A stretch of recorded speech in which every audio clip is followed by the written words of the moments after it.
Gold, trusted gold buyers. మీరు తాకట్టు పెట్టిన బంగారాన్ని విడిపించి ఈ రోజు ఉన్న మార్కెట్ ధరకు కొనబడను.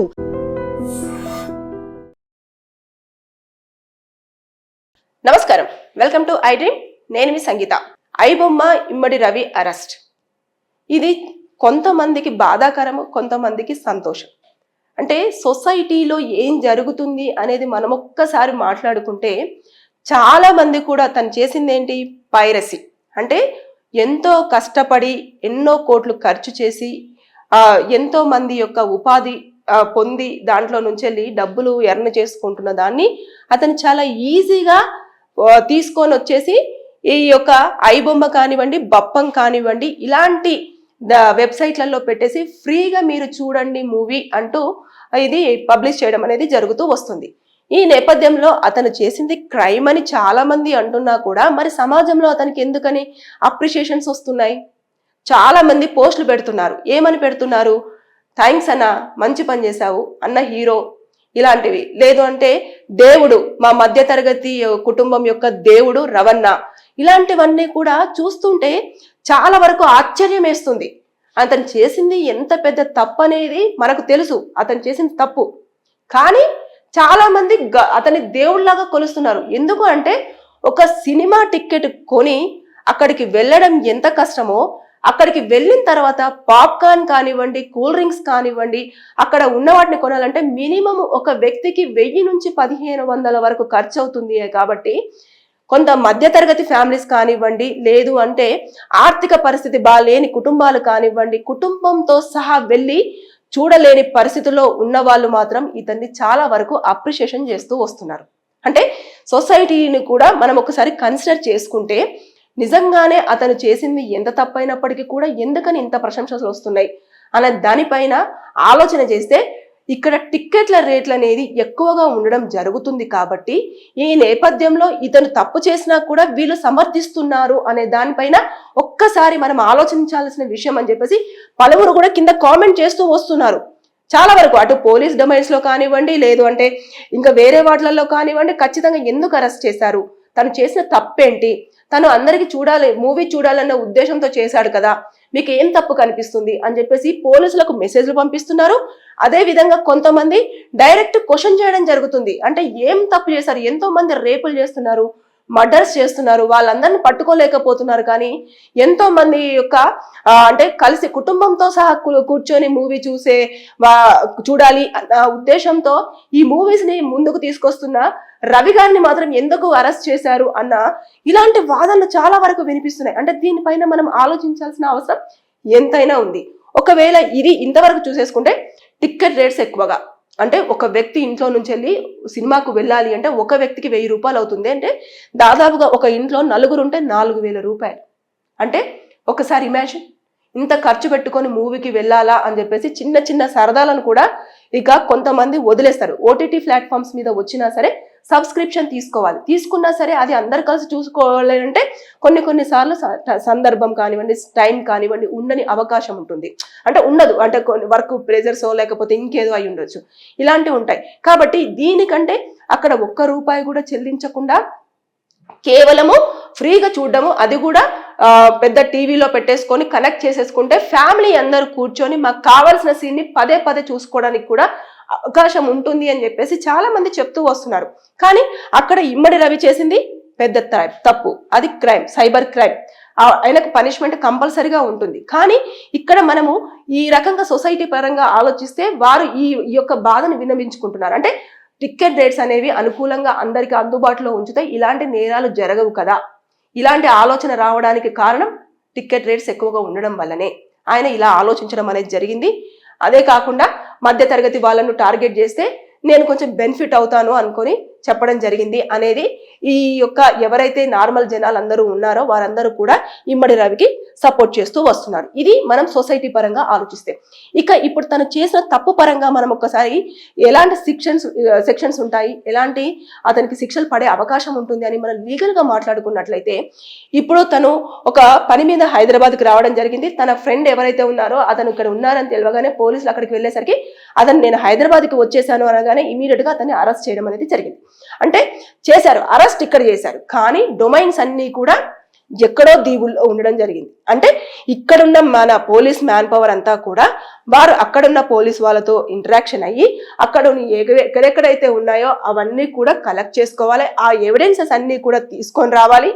మొత్తం అతను 700 కోట్ల రూపాయలు, అంటే చాలా ప్లేసెస్లలో 70 ప్లేసెస్లలో కూడా 21,000 సినిమాలన్నీ కూడా అతని దగ్గర ప్రింట్స్ అనేవి ఉండడం జరిగింది. 1972 నుంచి కూడా సినిమాలు అతని దగ్గర పొందుపరిచారు అని చెప్పేసి చెప్తున్నారు. ఇవన్నీ కరెక్ట్, కానీ ఇవన్నీ మనకు ఓవరాల్ గా చెప్తున్నారు కదా. ఇక్కడ అతనికి పనిష్మెంట్ పడాలి, శిక్ష పడాలి అనుకుంటే మాత్రం ఖచ్చితంగా కోర్టులో ఎవిడెన్సెస్ అన్ని కూడా చాలా క్లియర్ గా మెన్షన్ చేయాలి అన్నట్టు.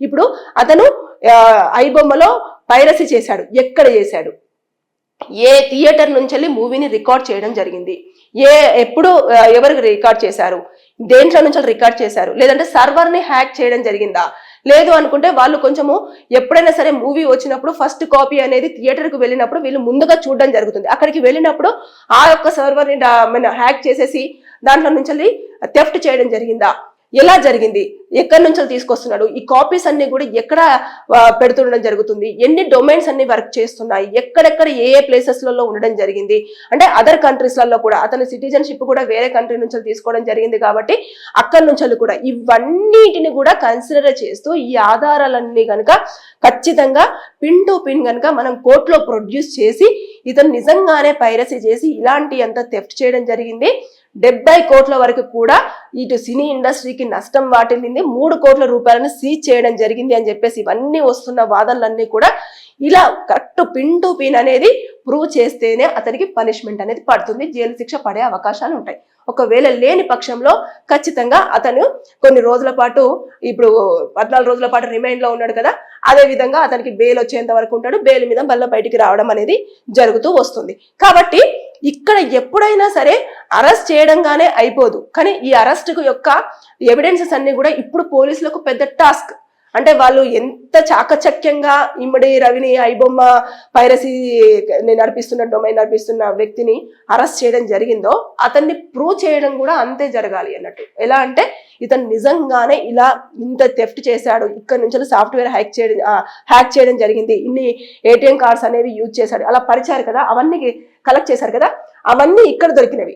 ఇంకా వేరే వేరే ప్లేసెస్లలో ఏ డొమైన్స్ అన్ని కూడా రావడం జరిగింది అనేది అక్కడున్న పోలీసు వారు ఇక్కడున్న పోలీసు వాళ్ళకి ఖచ్చితంగా సపోర్ట్ చేసి అక్కడి నుంచి మొత్తం ఆ డొమైన్స్ అన్నింటిని కూడా మీరు లాక్ చేసి అక్కడి నుంచి ఇక్కడికి ఇచ్చేసి వాళ్ళు ఒక రిపోర్ట్ ఇస్తే ఆ రిపోర్ట్ తీసుకొని ఇక్కడ పోలీస్ వాళ్ళు సైబర్ క్రైమ్ వాళ్ళు దాన్ని తీసేసుకొని దాన్ని అటాచ్ చేస్తూ ఇక్కడ నుంచి మొత్తం ఇన్వెస్టిగేషన్ చేసిన తర్వాత దాన్ని తీసుకెళ్లి కోర్టులో ప్రొడ్యూస్ చేస్తే అప్పుడు అతనికి శిక్ష పడే అవకాశాలు ఉంటాయి. అది కూడా అక్కడ అతను ఎలాంటివి చేశాడో దాన్ని బట్టేసి మినిమం ఒక 4 to 7 years వరకు కూడా శిక్ష పడే అవకాశాలు ఉంటాయి. అవన్నీ కూడా ప్రూవ్ అయితే దాంతో పాటు కూడా ఫైన్ విధించే అవకాశాలు ఉంటాయి. ఒక 3 నుంచి 5 లక్షల వరకు కూడా ఫైన్ ఉండే అవకాశాలు ఉంటాయి. కాబట్టి ఇవన్నీ జరగడానికి కూడా కొంచెం టైం పడుతుంది, ఎంక్వైరీ జరుగుతుంది. ఎందుకంటే ఇక్కడ నుంచి ఫిలిం ఇండస్ట్రీ వాళ్ళు కానివ్వండి, అదే విధంగా ఇటు పోలీస్ వాళ్ళు కానివ్వండి సవాల్గా తీసుకోవడం జరిగింది. ఎందుకంటే మీకు దమ్ముంటే పట్టుకోండి, నన్ను పట్టుకుంటే నేను 5 కోట్ల మందికి సంబంధించిన డేటా అంతా కూడా నేను డార్క్ సైట్ లో పెట్టడం జరుగుతుంది అని చెప్పేసి ఇలాంటి బెదిరింపులు చేశాడు. కాబట్టి దీన్ని పోలీసులు చాలా సవాల్గా తీసుకొని అతన్ని ఇమీడియట్ గా ఒక ప్లాన్ పరంగా ఒక వల వేసి మరి పట్టుకోవడం జరిగింది. కాబట్టి ఈ నేపథ్యంలోనే ఇవన్నీ జరిగాయి. కాబట్టి ఇప్పుడు మనం సొసైటీని అదే విధంగా ఇతని యొక్క ఏదైతే తప్పు చేశాడో ఆ తప్పును ప్రూవ్ చేయడానికి కావాల్సిన ఎవిడెన్సెస్, అదే విధంగా ఎందుకని సొసైటీలో నుంచి ఇతనికి పాజిటివ్ ఒపీనియన్స్ రావడం జరుగుతుంది, ఇతని దేవుడని ఎందుకు అంటున్నారు అనే దానిపైన చిన్న ఒక లైన్ అనేది ఉంది. కాబట్టి దీనిపైన ఆలోచించాల్సిన అవసరం ఎంతైనా ఉంది. ఇక్కడ ఎవరు కూడా అతను తప్పు చేశాడు, ఇంత నష్టం జరిగింది అంటే జరగనివ్వండి, ఆయన ఎలాగైనా సరే బయటికి రావాలి, మాకందరికి కూడా అతను న్యాయమే చేశాడు, మా కుటుంబం అంతా కూడా కూర్చొని సినిమా చూసింది అని చెప్పేసి ఇటు అంటున్నారు. ఇటు పోలీసులు ఏమంటారంటే చాలా వరకు ఇలాంటివి సాఫ్ట్వేర్ అన్నీ కూడా చేశాడు కాబట్టి మన దగ్గర ఉన్న డేటా అంతా కూడా, అంటే ఏదైతే ఆ సైట్లోకి వెళ్ళారో వారందరి డేటా అంతా కూడా తీసుకొని దాన్ని డార్క్ సైట్లో పెట్టేసి, లేదంటే కొన్ని మెడికల్ బిల్స్ కానివ్వండి, లేదు అనుకుంటే ఇన్సూరెన్స్ కానివ్వండి, లేదంటే ఉద్యోగాలు కానివ్వండి, ఇలాంటి వాటికి మన యొక్క ఐడెంటిటీని అంతా కూడా యూజ్ చేసి వాళ్ళు డబ్బులు తీసుకోవడము, అదేవిధంగా ఆన్లైన్ గేమ్స్ అన్ని కూడా ఆ యొక్క సైట్ లో పెట్టేసి చాలా మంది తెలియకుండానే అందులో ఇరుక్కొని చనిపోవడం అనేది జరిగింది, ఇలాంటివన్నీ కూడా చెప్తున్నారు కదా. అది ఖచ్చితంగా కోర్టులో ప్రూవ్ చేయాలి. ప్రూవ్ చేస్తేనే ఇమ్మడి రవికి పనిష్మెంట్ పడే అవకాశాలు ఉంటాయి. అది ఎప్పుడైతే ఖచ్చితంగా పిన్ టు పిన్ ఎవిడెన్సెస్ అన్ని చూపిస్తారో అప్పుడు మాత్రమే అతను దోషి, ఖచ్చితంగా ఇతను తప్పు చేశాడు అని చెప్పేసి 100% వేలెత్తి చూపించడానికి కానివ్వండి. అదే విధంగా అతని యొక్క 3 నుంచి 7 సంవత్సరాల వరకు కూడా జైలు శిక్ష పడే అవకాశాలు ఉంటాయి. ఫైన్ కూడా విధించే అవకాశం ఉంటుంది. ఇదంతా జరగాలి అంటే మనకు అదర్ కంట్రీస్ లో ఉన్న పోలీస్ వాళ్ళు కూడా సపోర్ట్ చేయాలి. అక్కడ నుంచి డేటా రావాలి. డొమైన్స్ అన్ని కూడా 70 చోట్ల ఉన్న డొమైన్స్ అన్ని కూడా వీళ్ళు కలెక్ట్ చేసుకోవాలి.